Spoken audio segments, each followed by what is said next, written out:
হাতে বই খাতা, কাঁধে ব্যাগ আর চোখে মুখে ভবিষ্যতের স্বপ্ন। কিন্তু সেই স্বপ্ন পূরণের পথে প্রতিদিনই বাধা, হাঁটু বা কোমর পর্যন্ত পানি। এই জলের সঙ্গেই নিত্যদিনের সংগ্রাম গোপালগঞ্জের জামিয়া কারিমিয়া আরাবিয়া মাদ্রাসা শিক্ষার্থীদের।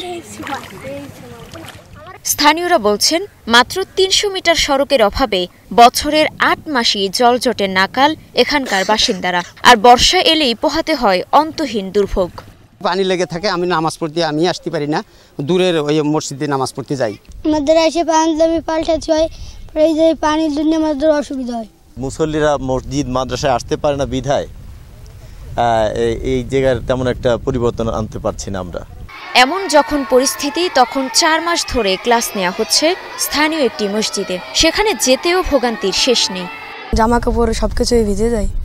আসি কত সময় এসে এখানে পায়জামা থাকে, এসে পাল্টিয়ে নিই। প্রথম যে কাপড় পরে আসি ওটা ভিজে যায়, দ্বিতীয়বার আর পরা যায় না। আমরা মুরব্বী মানুষ, ৫ ওয়াক্ত নামাজ মসজিদে এসে পড়তে পারি না, খুব কষ্ট। পানি, মসজিদে নামাজ পড়তে কেউ আসতে পারে না। এখন বর্তমানে এই একটা জুম্মা মসজিদ কিন্তু দীর্ঘদিন এই বর্ষা মৌসুমে বন্ধ থাকে।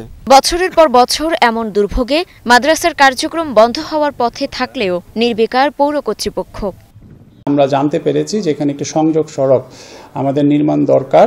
তো আমরা এটা অবশ্যই আমরা পৌরসভার পক্ষ থেকে আমরা সর্বোচ্চ চেষ্টা করব যাতে এই অর্থ বছরে আমরা ওখানে একটি সংযোগ সড়ক তৈরি করতে পারি।